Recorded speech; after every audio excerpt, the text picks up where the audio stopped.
Hello दोस्तों, स्वागत है आपका आपके पसंदीदा यूट्यूब प्लेटफॉर्म नोट्सबुक आईएएस में। दोस्तों, आज हम लोग जानेंगे ग्रीन क्रेडिट क्या होता है, इसके बारे में देखेंगे। और यह दो टॉपिक यानी इन्वायरमेंट से भी रिलेटेड है और आपके इकोनॉमिक से भी रिलेटेड है। तो जल्द से जल्द जुड़िए और अपने अपने ग्रुप में शेयर कीजिए ताकि हम लोग इसको डिस्कशन करें। और ये आपका मेंस में भी आप कोड कर सकते हैं इसको, और प्रीलिम्स में तो यहाँ से इफेक्ट आ ही सकता है। ठीक है, तो जल्द से जल्द जुड़िए ताकि हम लोग अपने जो ये डिस्कशन है उसको शुरू करें। ठीक, तो ग्रीन क्रेडिट है क्या? जैसे कुछ समय पहले मैंने आपको बताया था कार्बन क्रेडिट के बारे में। ठीक है, याद होगा आपको। ठीक है, तो दोनों को थोड़ा सा हम लोग कंपेयर करके देख लेते हैं, फिर देखेंगे क्या चीज़ है।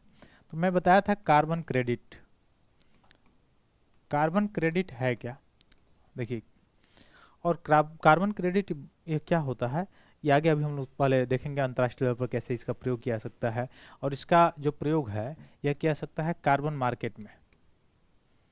एक तरह से अब कार्बन मार्केट में क्या किया जा सकता है, इसका यूज किया जा सकता है, प्रयोग किया जा सकता है। ठीक है, अब कैसे कार्बन क्रेडिट क्या होता था, पहले कार्बन क्रेडिट देख लीजिए, फिर में हम लोग देखेंगे ग्रीन क्रेडिट। तो ये होता क्या था, जैसे मान लीजिए एक फर्म है, फर्म ए, और एक फर्म है फर्म बी, इंडस्ट्रियल लेवल पे। यह किसकी बात हो रही है? इंडस्ट्रियल लेवल की, औद्योगिक क्षेत्र की। किसकी? औद्योगिक क्षेत्र की।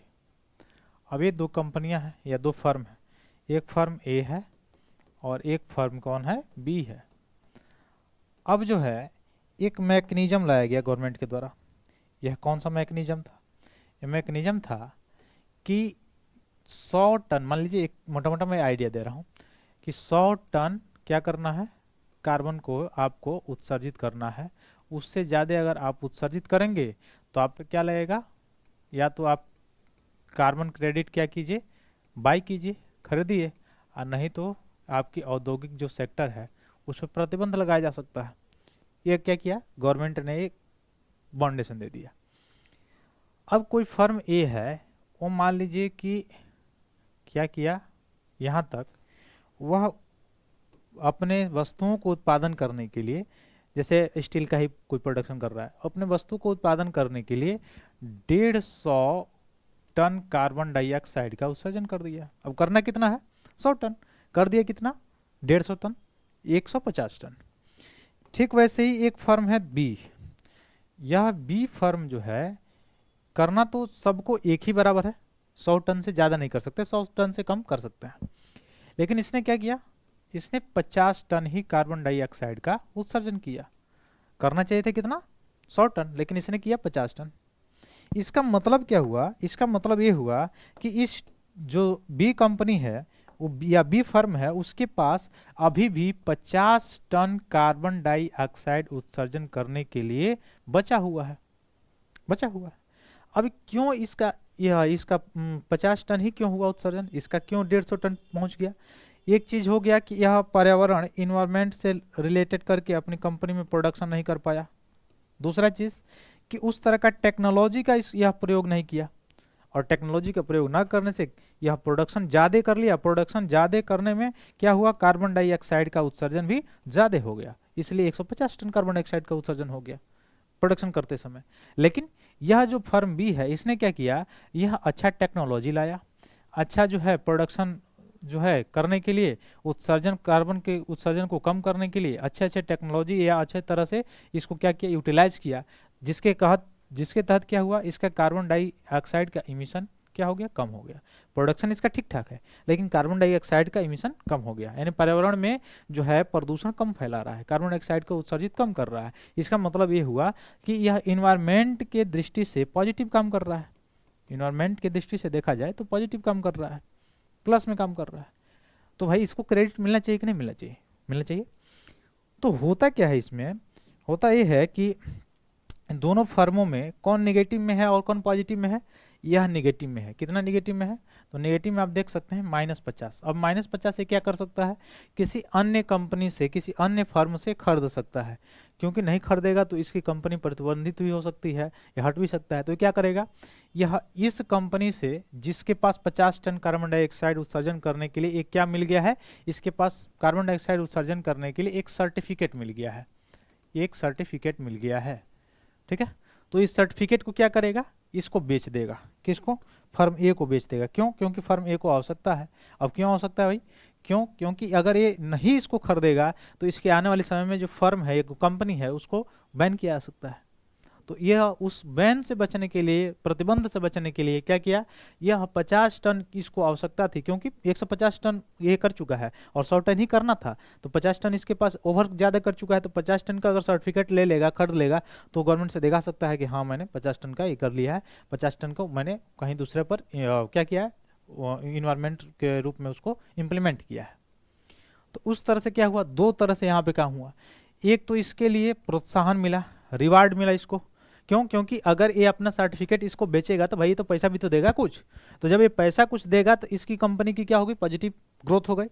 दूसरा, इन्वायरमेंट के दृष्टि से कल के डेट में ये क्या करेगा, फर्म भी, और इसको प्रोत्साहन मिलेगा कि नहीं नहीं, क्यों? क्योंकि मैं कार्बन डाइऑक्साइड का इमिशन और ज़्यादा कम करूंगा तो और मुझे उस तरह का सर्टिफिकेट मिलेगा, उस तरह से मैं कार्बन मार्केट में बेच सकूंगा, बेचूंगा तो मुझे क्या होगा, मुनाफा होगा। कोई भी कंपनी इसीलिए बैठती है ताकि मुनाफा हो, उसको लाभ हो उसको। अब फर्म ए को भी इससे सीख मिलेगा, बी से या अनदर कंपनी से। कैसे? क्योंकि यह देख लिया कि मुझे एक्स्ट्रा जो कार्बन इमिशन करने में मुझे क्या हो रहा है, ज़्यादा पैसे लग रहे हैं, तो उसके दृष्टि में क्या करेगा, डायरेक्ट ही कोई टेक्नोलॉजी कहीं से खरीद के लाएगा अच्छे दाम में, कहेगा कि जो बार बार मैं सर्टिफिकेट खरीद रहा हूँ उससे बढ़िया कोई अच्छा टेक्नोलॉजी लगा लेता हूँ जिसके तहत कार्बन डाइऑक्साइड का इमिशन कम हो जाए, और कार्बन डाइऑक्साइड का इमिशन कम हो जाएगा तो मुझे बार बार सर्टिफिकेट खरीदने की जो है आवश्यकता नहीं पड़ेगी। तो उससे क्या हुआ पॉजिटिव वे में? पॉजिटिव वे में ये हुआ कि एक तो पुरस्कार भी मिल गया, दूसरा चीज उसको पुरस्कृत करके क्या किया जा रहा है और बढ़ावा भी दिया जा रहा है, और तीसरा चीज इन्वायरमेंट का प्रोटेक्शन भी हो गया। तो ये सारी चीजें मिला के क्या हो गई, पॉजिटिव हो गई। अब इस सर्टिफिकेट को अगर एक कंपनी भी ना खरीदे तब भी ये जो बी सर्टिफिकेट है क्या कर सकता है, बी कंपनी की जो सर्टिफिकेट मिली है 50 टन कार्बन डाइऑक्साइड उत्सर्जन को पॉजिटिव वाला, ये क्या कर सकता है, इंटरनेशनल मार्केट में, स्टॉक एक्सचेंज में, इंटरनेशनल स्टॉक एक्सचेंज में उसको क्या कर सकता है, लगा सकता है, आसानी से बेच सकता है। यानी कहीं ना कहीं से इसके तरफ क्या होगा, पॉजिटिव बढ़ावा मिलेगा। तो इंटरनेशनल लेवल पर जब बेचेगा तो क्या होगा, कार्बन मार्केट एक विकसित होगा कि नहीं होगा, होगा। तो कार्बन मार्केट इससे विकसित होगा। तो यह जो मैकेनिज्म होता है इसको कहा जाता है कार्बन क्रेडिट। अब आ गया होगा समझ में आपको, आ गया समझ में। तो इस यह किस क्षेत्र के लिए था, औद्योगिक क्षेत्र के लिए। ठीक वैसे ही है क्या, ग्रीन क्रेडिट। ग्रीन क्रेडिट, तो ग्रीन क्रेडिट क्या है, ये केवल डोमेस्टिक लेवल पे है। तो मिनिस्ट्री ऑफ इन्वायरमेंट के द्वारा, पर्यावरण मंत्रालय के द्वारा ये सारी चीजें की गई हैं, अप्रूवल दी गई है ग्रीन क्रेडिट की। ठीक है, तो ये किस लेवल पे है, डोमेस्टिक लेवल पे है। डोमेस्टिक लेवल पे, डोमेस्टिक मतलब घरेलू क्षेत्र में। और ये क्या था, ये कहाँ पे था, कार्बन क्रेडिट घरेलू क्षेत्र में भी है, और आप देख सकते हैं कि अंतर्राष्ट्रीय लेवल पर भी है, मतलब यह इंटरनेशनल लेवल पर भी है। और किस क्षेत्र में है, औद्योगिक क्षेत्र में। और यह जो है डोमेस्टिक लेवल पे है, घरेलू क्षेत्र में जो स्टॉक एक्सचेंज है वहाँ पे आप इसका व्यापार कर सकते हैं। लेकिन है क्या ग्रीन क्रेडिट, पहली बात तो ये, ग्रीन क्रेडिट क्या होता है, कोई व्यक्ति हो गया, कोई समूह हो गया, ठीक है, या कोई भी चीज़, वो क्या कर रहे हैं, जितना ज़्यादा पेड़ पौधों को उगा रहे हैं, ठीक है, तो पेड़ पौधों को जब उगा रहे हैं अपने आसपास ज़्यादा, तो उनको क्या दिया जाएगा, एक सर्टिफिकेट मिलेगा। वो सर्टिफिकेट कौन होगा, ग्रीन क्रेडिट सर्टिफिकेट। और वह सर्टिफिकेट को क्या करेंगे, जो घरेलू डोमेस्टिक स्टॉक एक्सचेंज है उसमें लगा लेंगे और उसमें बेच सकते हैं, और बेच कर क्या होगा, इनको मुनाफा होगा। तो इस तरह से क्या होगा, घरेलू क्षेत्र में भी जो इन्वायरमेंट के प्रति लोगों का जो है, लोगों को जागरूक किया जा सकता है। ठीक है, तो लोग लाभ कमाने के चक्कर में क्या करेंगे, और ज़्यादा वन या और ज़्यादा पौधों को लगाना शुरू करेंगे। तब आप समझ में आ गया होगा आपको कि ग्रीन क्रेडिट क्या है और कार्बन क्रेडिट क्या है। ठीक है, लेकिन ये याद रखिएगा, ग्रीन क्रेडिट जो है वो इंटरनेशनल लेवल पर इसका स्टॉक एक्सचेंज में नहीं किया जा सकता है, इसको क्रय विक्रय। लेकिन कार्बन क्रेडिट को इंटरनेशनल लेवल पे स्टॉक एक्सचेंज पे क्रय विक्रय किया जा सकता है। ठीक, इस चीज़ को याद रखिएगा। अब आज आगे चलिए हम लोग देखते हैं क्या है। तो ग्रीन क्रेडिट क्या है, हमने देखा, मैंने बताया कि पर्यावरण वन और जलवायु परिवर्तन मंत्रालय के द्वारा शुरू किया गया है ग्रीन क्रेडिट। ये याद रखिएगा किसके द्वारा, कौन सा मंत्रालय है, तो पर्यावरण वन और जलवायु परिवर्तन मंत्रालय है। ठीक है, और कानूनी बाध्यता के संबंध में कानून मंत्रालय की चिंताओं के बावजूद भी इसको शुरू किया गया है। ठीक, तो ये सारी चीज़ें हैं। ग्रीन क्रेडिट के दृष्टि से अगर देखा जाए तो सकारात्मक गतिविधियाँ हैं, ये मैंने बताया है क्यों सकारात्मक है। इससे क्या हुआ, क्रेडिटों का कारोबार कार्बन क्रेडिट की तरह ही एक समर्पित एक्सचेंज पे किया जा सकता है, लेकिन कार्बन क्रेडिट इंटरनेशनल लेवल पर होता है और घरेलू पे भी होता है, जबकि जो ग्रीन क्रेडिट होगा वो केवल डोमेस्टिक लेवल पे होगा, ये याद रखिएगा।